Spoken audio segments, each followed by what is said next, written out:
Welcome to another edition of Hornet Nation Unfiltered. Travis Jarome, joined today by a SWAC legend, former Jackson State star, Alcorn State star turned assistant men's basketball coach, Trey Johnson. Here at Alabama State. Trey, good to have you with us again, as always, on another edition of Hornet Nation Unfiltered.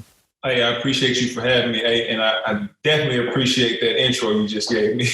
So, while we've been talking off the air quite a few, we've been talking in the office, quite a few times, but let's go back to that first conversation that we had for the fans at home. We're sitting in the office. I've got Tyrone Levitt, the director of player development and operations on staff, sitting in the office with me. He's got you on the phone. I think it may have been the third time that you had called him that day within about a 15-minute span to work on some things and get some things squared away. And we start going through some things that I'm going to need to get from you and you're going to need to get from me. And you asked me for one specific thing to ask me if I could find. And, for the folks at home listening, and even for those watching, let's let you ask me that question again so they kind of understand. And then I'll take you I'll take the fans through when you met your first non-basketball related employee at Alabama State when he came in just a couple of days later. Let's go through that question again. What was that question you asked me if I needed to find something? I seem to remember it was some kind of video of something. I asked if, by chance, that you had in your archive a possible 2006-2007 season game film in the Acadome between Jackson State and Alabama State.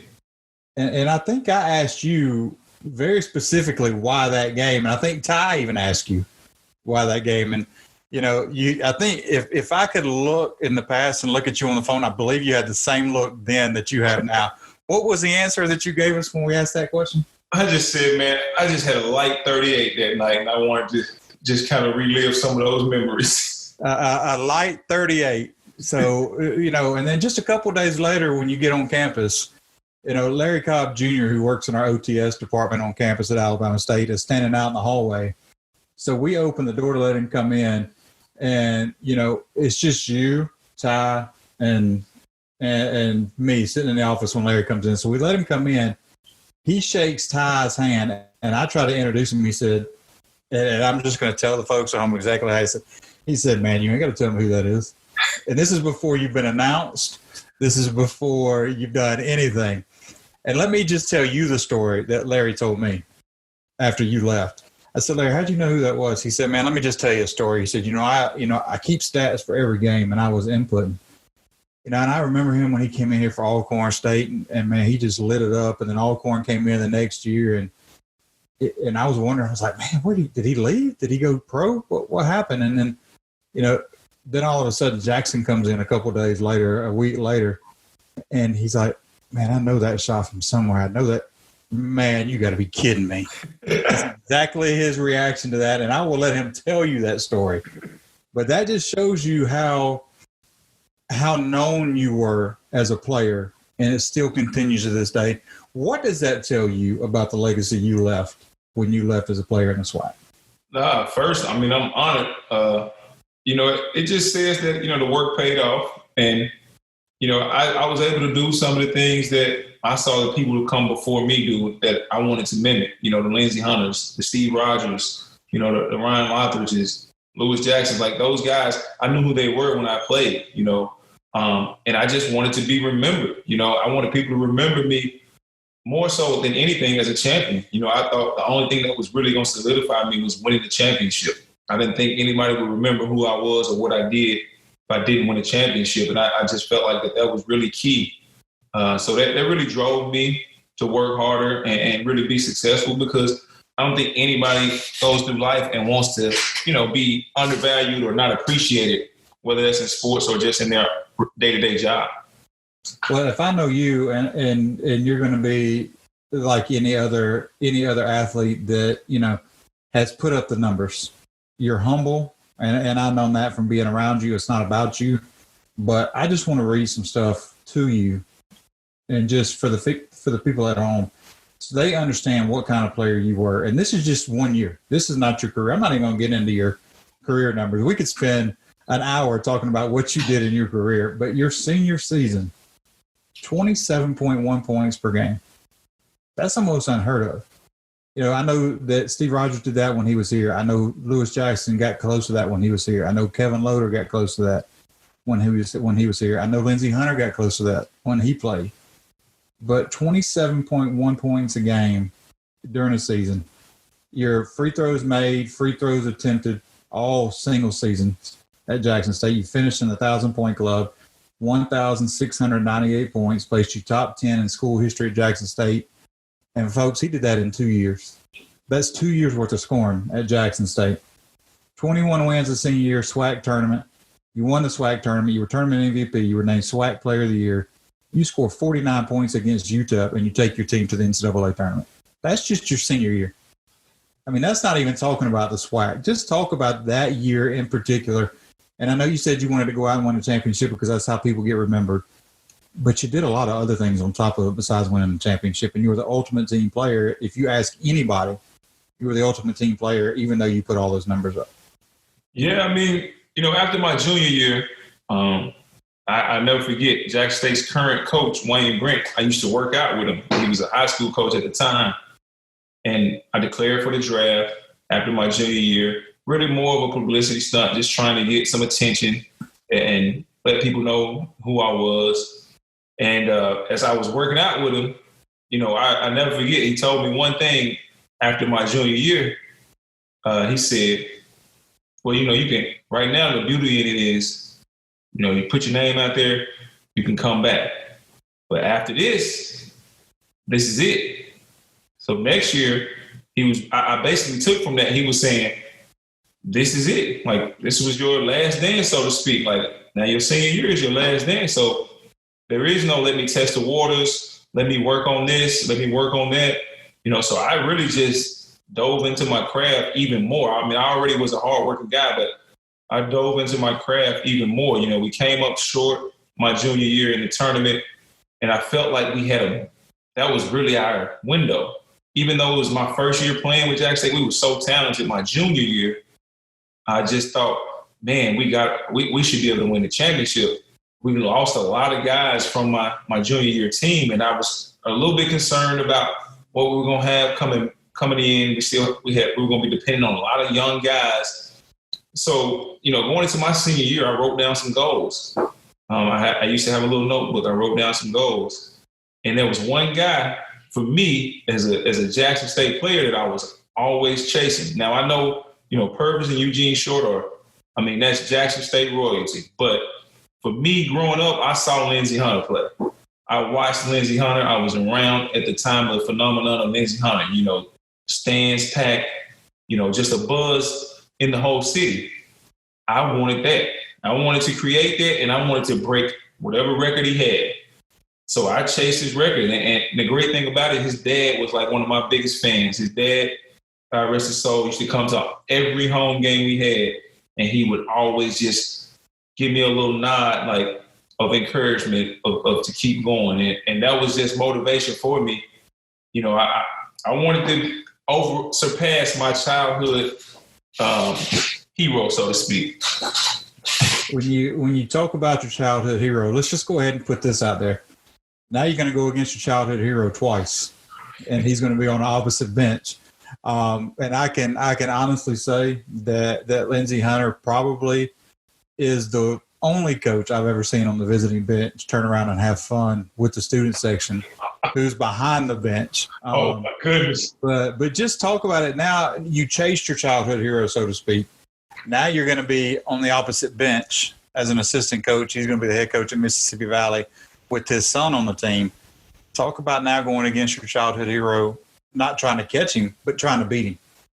I mean, it's going to be an honor. One thing I learned when I got into coaching was I can't play not 1 minute.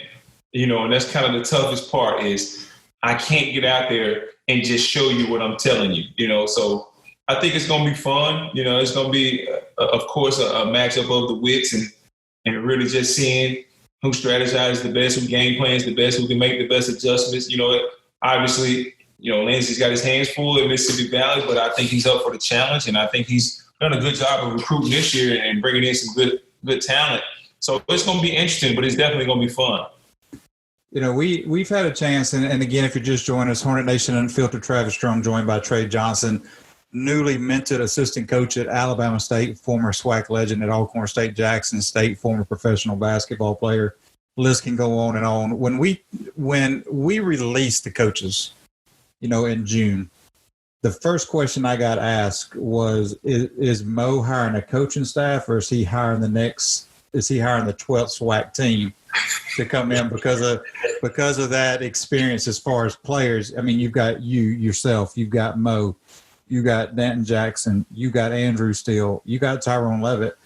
I mean, you know, if y'all really wanted to, you could line up and put the white jerseys on to practice and just say, all right, everybody else put on black, and then we'll play, and then we'll go through the offense and defense at the same time. How nice is it to have that balance on that kind of coaching staff? I mean, you know, there's not many coaching staffs around the country that have that much professional talent and that much coaching talent on one sideline. No, I mean, I agree with you. You know, Mo, I actually knew Danton before Mo brought him on, but, you know, Mo gave me a call and told me, you know, who he was bringing. You know, I initially was, you know, I was beyond excited. And like you said, I mean, that's the beauty in it. You know, we can get out there and really mix it up with these guys. I'm definitely taking our coaching staff over any coaching staff in the country. You know, outside of Memphis, I think we might be right there. I mean, they got they got Penny and had Mike Miller. I think Mike Miller just stepped down, but you know, that's the beauty in it. Kids get to see. I think nowadays they learn a lot better seeing than being told. And for us to have that much professional playing experience, that much coaching experience on the bench, and really being able to relate to these kids and tap into, you know, their psyche and what they really are looking for. Because, I mean, you talk to every kid now, you ask them what they want to do, and they say they want to play professional basketball. You know, so we're really able to speak to what that means and how that looks and what it's going to take, and not just tell them something that we didn't experience ourselves. So I think that's real key. When you go back and look and you talk about a way that you can influence, and you know, you go back and for the folks that haven't read it yet, Mo's quote on you was, you know, you can give a lot to a kid because you've been there, you've played in this conference, you've gone to professional ranks, you could be motivational, you can be inspirational, you can be a role model, you can be somebody they can follow. But not just that, you played every position, I think, but center coming up. I mean, you played all kinds of positions coming through. You went from one school, they changed you to another position. You go to another school, they change you to another position. Just talk about just being able to plug all that in and know now what it takes, because you've played all those multiple roles, that you can translate. Hey, I'm not just a coach that played point. I'm not just a coach that played shooting guard. I played the 3 and the 4. Just talk about that a little bit. I think it goes back, you know, it speaks back to, you know, my mental approach to the game. You know, I never wanted to be secondary. You know, I never wanted to be, you know, just a guy. And I can recall my junior year in high school, you know, obviously it was Mo's show. You know, I just had to find a way to get on the team.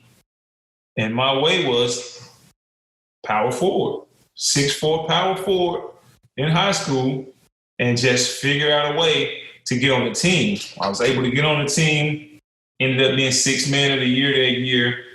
And then, you know, the next year I was able to kind of blow up a little bit, but I still was a power forward. And I knew if I wanted to go to college, I was going to have to switch positions and be a guard.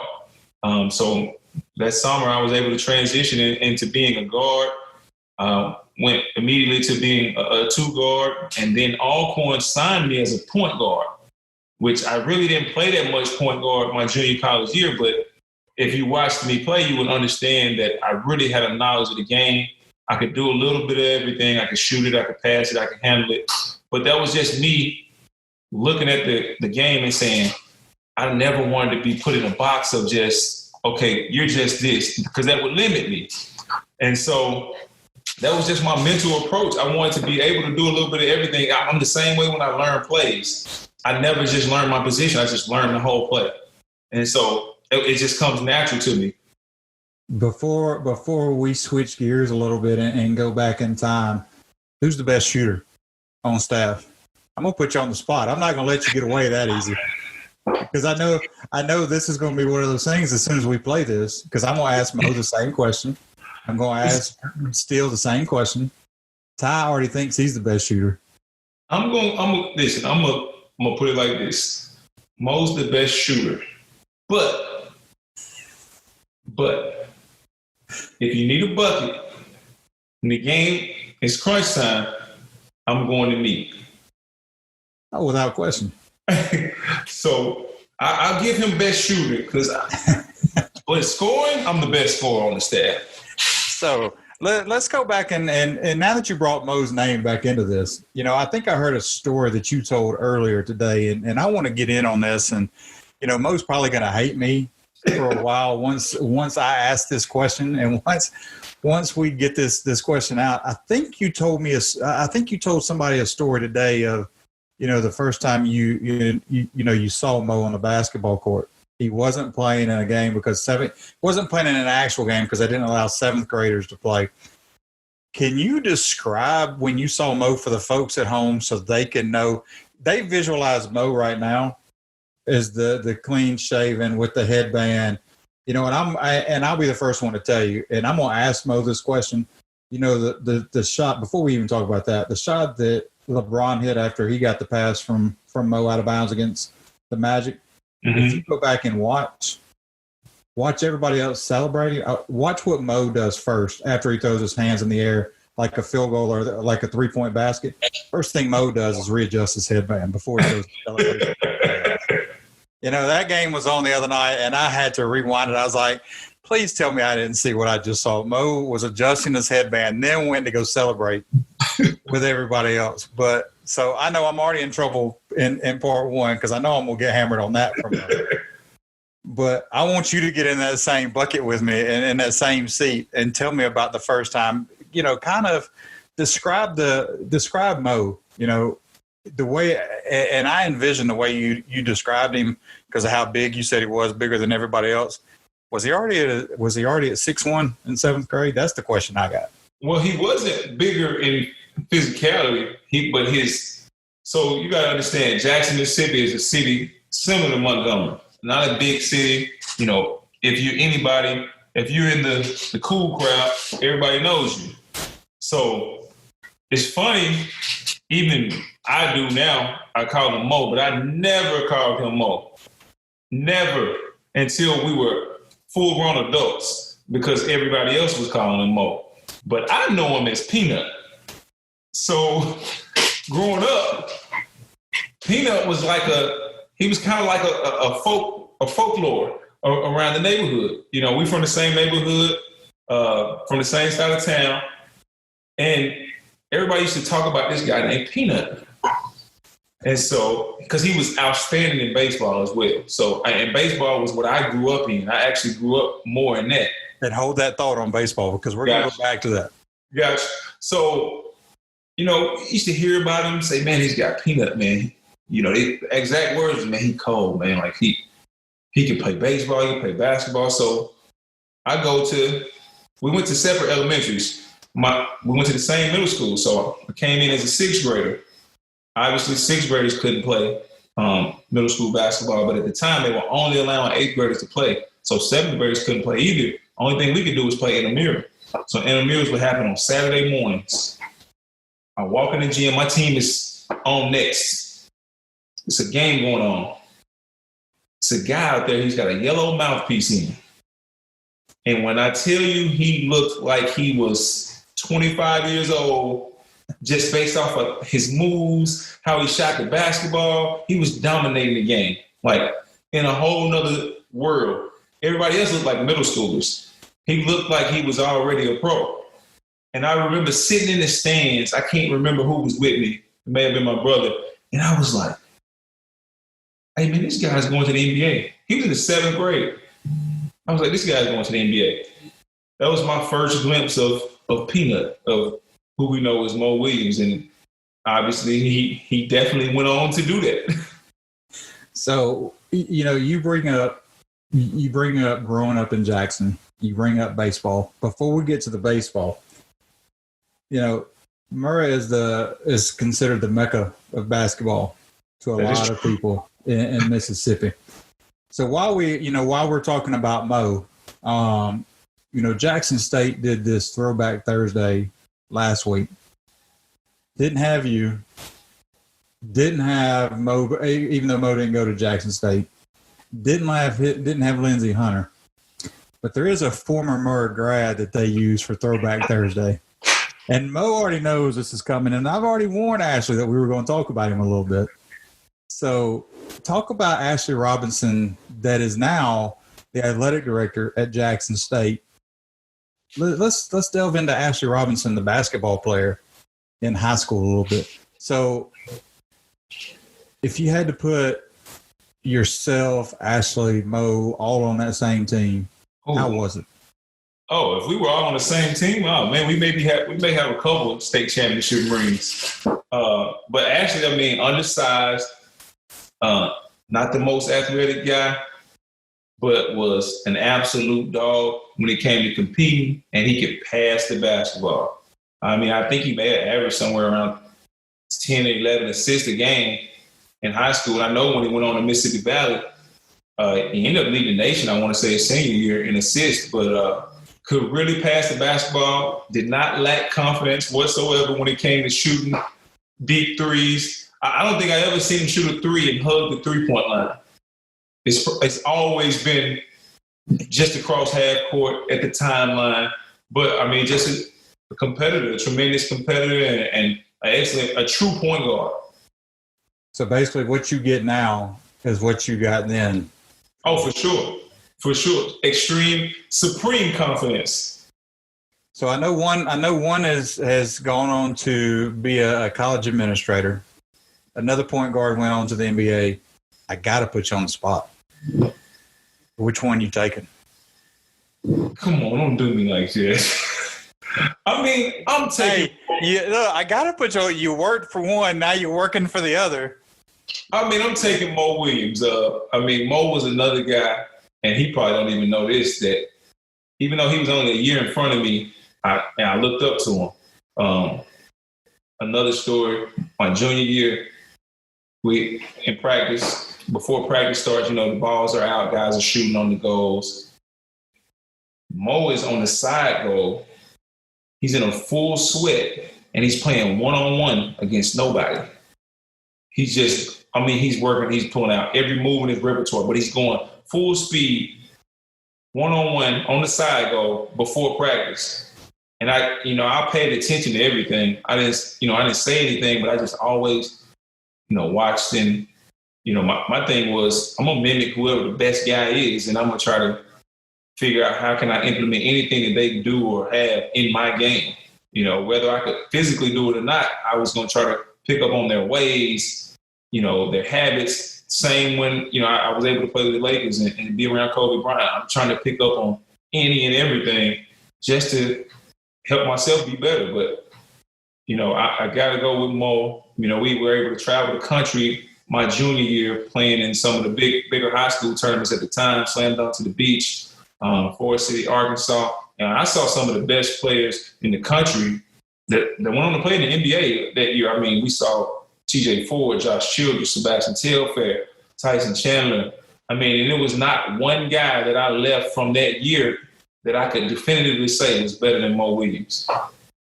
When you talk about Trey Johnson, first off, when did you start going by Trey? That's the question. When did you drop Clinton Johnson and go to Trey for the folks at home? Because there's going to be times where somebody may walk up to you in public now as a coach and call you Clinton and not Trey or Mr. Johnson. And so when did you start going by Trey? Is this one of those things where, you just made the decision yourself, or did you get nicknamed that by the family? Somebody give it to you? Listen, I didn't even know my name was Clinton until probably, first or second grade. I've been going by Trey since I was born. So if somebody calls me Clinton, that's how I know they really don't know me. Well, Well, I'll be honest. When I was given a list of names, obviously we go by the quote unquote government names Right. listed. Heck, I couldn't find you. And then I finally said, you know what? I think I know who this is. Let me just type in this and see what comes up. And lo and behold, it did. But, Hornet Nation, Unfiltered, Travis Jarome, Trey Johnson. And you go back, SWAC is in your blood. You go back full family. And, your dad was a SWAC champion at Jackson State in baseball. Your brother, a 4-year letterman in baseball at Jackson State. Your grandfather, if I'm correct, is that right? Yes, Your grandfather played baseball and football at Alcorn State. Mm-hmm. And yet here you are, a basketball player in the SWAC. But, we came across a 2007 article on ESPN.com that had your name on it, and we had to do a double take because of what it said on there. You were drafted in the 30th round, if I'm not mistaken. Correct. Draft. But if it were not for an injury, we wouldn't know who Trey Johnson is at Alabama State as a basketball player. Nobody in the SWAC would know who Trey Johnson is as a basketball player. Because if I'm not mistaken, if you didn't have that arm injury, you were going into baseball. Well, no, not arm injury. Let's just say injury. You were going into baseball.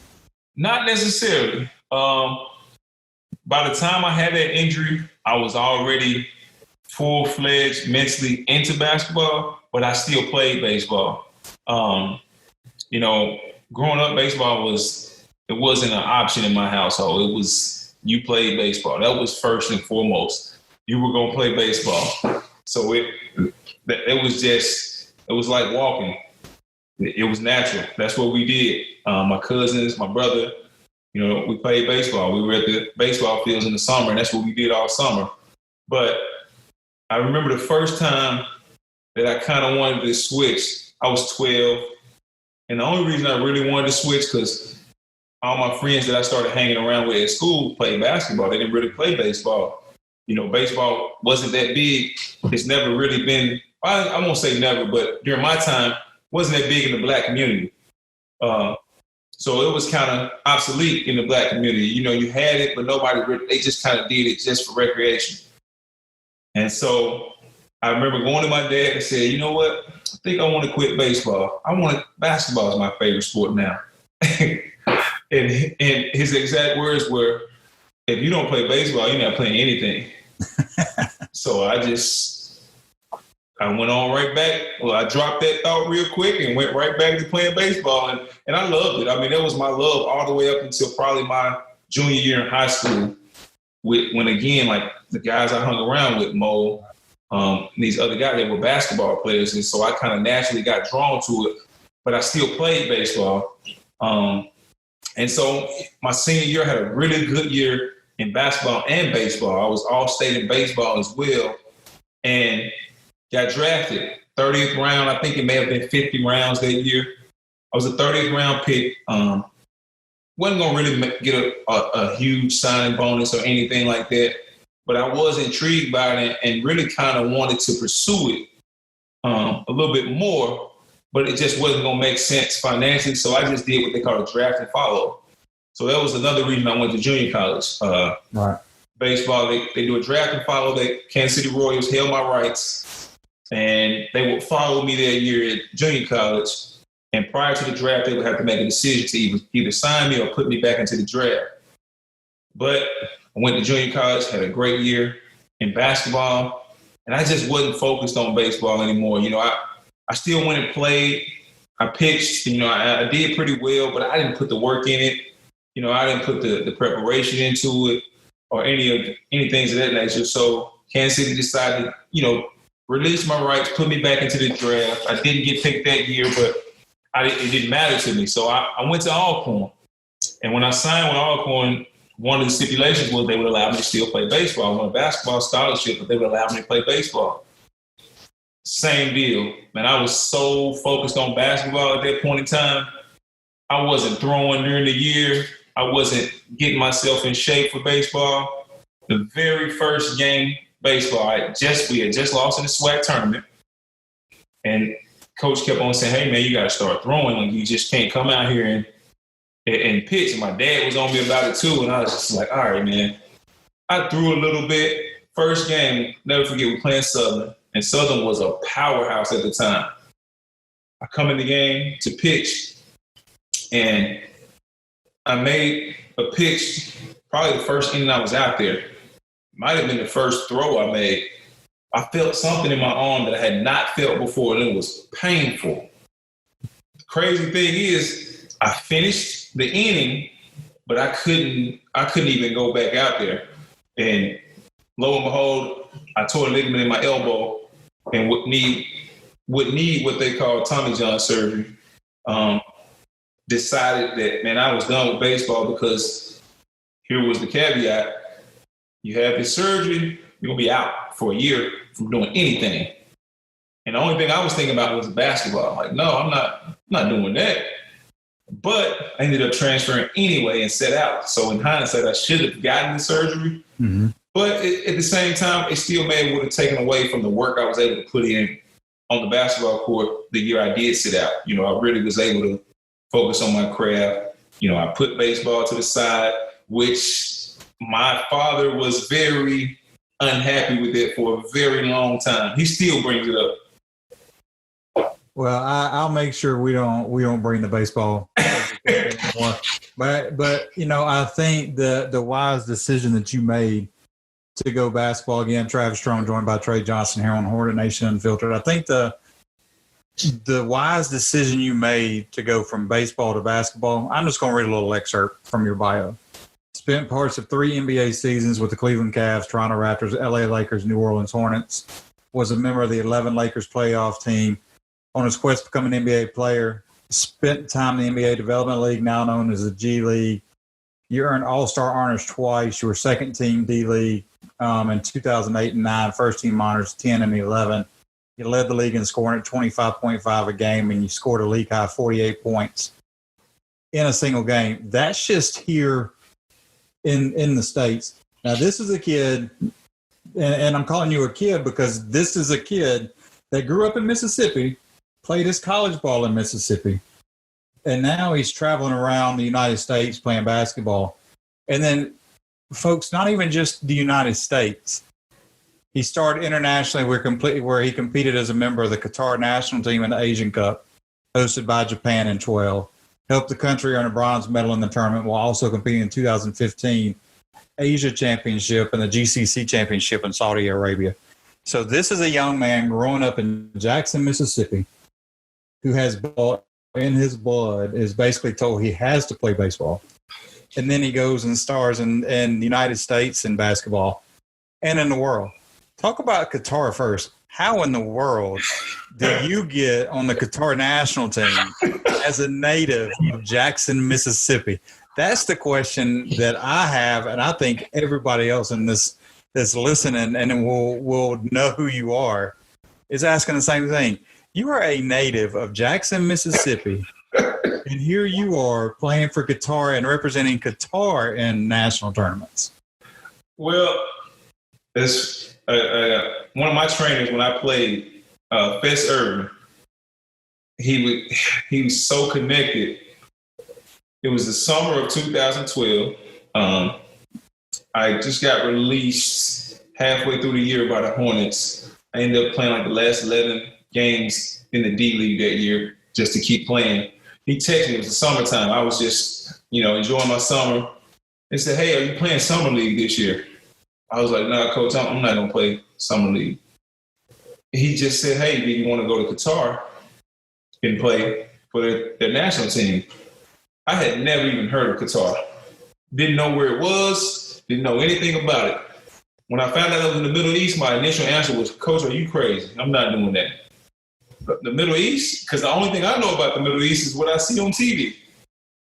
And so with these smaller countries, FIBA allows the smaller countries to be able to compete. They can naturalize one player per year.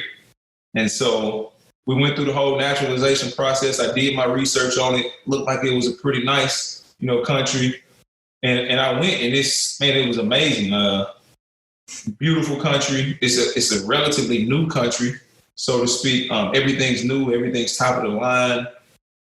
They really took care of me, and I really was able to enjoy myself. And I was able to. My assistant coach was my trainer, was Fess Urban. So, it was definitely a great situation for me, and really opened me up to the Asian part of the world. I had only been in Europe up until that point, but really was able to get around the Asian continent, like you said, Japan and the different tournaments we played in. So the question I have, do you ever go back now that you went through the naturalization process? Do you ever go back, or is it just one of those things, hey, I played, I left in 15, I'm just back in the United States? I've never been just recreationally, but I actually went back, played in 12, 15, and then I initially retired from basketball after the Asian Championship in 15. And then they called me to come back. I played again in 2018 for the national team again. So it was something that really worked out for me long term. It was a great relationship. I have nothing but great memories about Qatar and utmost respect for the people of the Qatar Basketball Federation. But, it was definitely a great experience. I still have some very good friends. One of my good friends that I played with on the Qatar national team that I still talk to. So it definitely was a great experience. So let's go back. We named the teams that you spent 43 seasons with: the Cavs, the Raptors, the Lakers, the Hornets. I think you know where I'm about to go with this. And if you don't, shame on me for not leading you into it better. But, the talk with Mo always comes up with how was it playing with LeBron? Mm-hmm. So here's my question to you. How was it playing with Kobe? The greatest. To me, outside of Michael Jordan, which is my number one of all time, Kobe was the next guy for me. After being around LeBron, he's extremely great as well. Kobe was a machine when it came to basketball. He ate, slept, breathed basketball. And he was a student of the game still, and the hardest working guy I've ever seen in my life when it came to basketball. The work he would put in, the attention he paid to detail and to his craft. He was the guy that he knew everything that was happening, even if you didn't know he recognized or knew. Obviously a tremendous talent, but he always called himself an overachiever, because he really put the work in that I've never seen anybody work that way. I can remember one story in particular was I had to go and get something done for my physical one day. And Rasheed Hazard was our player development coach. So I would work out with him always before practice or before games. I said, hey, Sheed, I got to go do this physical in the morning at this time, but I want to get a workout in. Can I come in here at 6 o'clock in the morning? He was like, all right, no problem. And I didn't think about it until later. And I was like, why did he say no problem so casually to me, who I'm the 15th guy on the team that want to work out at 6 a.m.? Why was he just so cool with me saying, hey, let's work out at 6 a.m.? So I come to the gym next morning. Nobody's there. Lights off. Go to the locker room, getting dressed. I hear a ball bouncing in the gym. And I'm thinking, oh, it's just Rasheed. He waiting on me. Mm-hmm.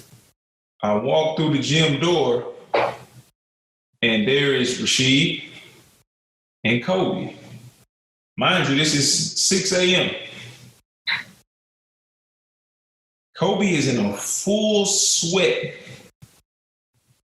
working out, but he's only doing defensive drills. Like, his workout is about to be over. And I remember my mouth dropped like, what? Like, he already at this point in time is the best player in the league. Why is he's in here at probably 5. And he full sweat. I've never seen anybody just do a defensive workout. Right. And I was like, oh yeah, he He took the cake. I mean, nobody can top that. But I got a lot of stories about the things that he did. But let's go back. You didn't just play with Kobe. We're looking at the 8-9 roster for Cleveland. I think there was a guy that we just named earlier that was in his 5th year in the league. And then so you got to play with two of the legends that get brought up all the time when Michael Jordan. So talk about, we're going to get the stories from Mo about playing with LeBron because obviously he played on that championship team. But just talk about playing the time that you spent with Cleveland then. And not only did you get to play with LeBron, but you got to play – now you're in a city and a part of a state of Alabama where Ben Wallace is from close by.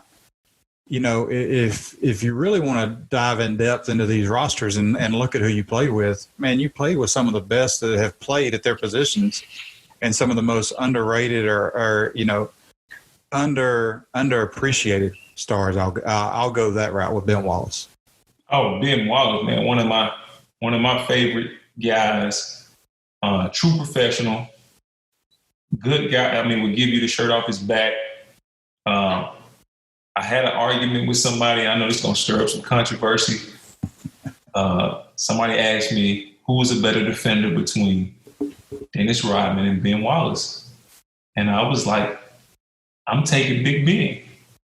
Just because Big Ben was guarding Shaq, Yao Ming, and guys of that nature. So, I love Big Ben, love his spirit, love, the personality that he brought, just the leadership he brought by example. And obviously, LeBron, I mean, at that point in time, I mean, he was still ascending. And it was like a rock and roll show every night wherever we went. So I definitely was enjoying that piece of it as a kid. That was my official rookie year. The things I saw him do that year, I mean, I was at the triple-double game in the Garden. I was a part of the 55 he had in Milwaukee. I still remember those. Those are vivid memories. I was part of the quote-unquote bench mob, and that was when he kind of first started we would pose before the game. Everybody on the bench, he would act like he would take a picture. And, so just to be a part of that was definitely a great experience. When you go back and you look at things and players that you played with and players that you played against, and, you can go back and just relive the moments. Let's go back and, you got a guy on that Lakers bench with you also that was playing, but at the end of the day has turned into a coach as well in Luke Walton. How much did y'all ever talk about, when y'all were on the bench together did you ever talk about what you wanted to do later? Did you ever know that both of you would get into coaching at such an early age, right out of the gates after playing professionally?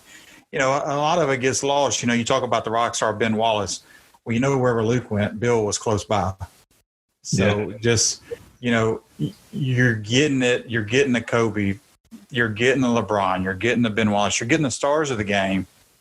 Well, then you got a guy like Luke Walton that you get to spend some time with, whose dad is a big star as well. But you're both now in coaching.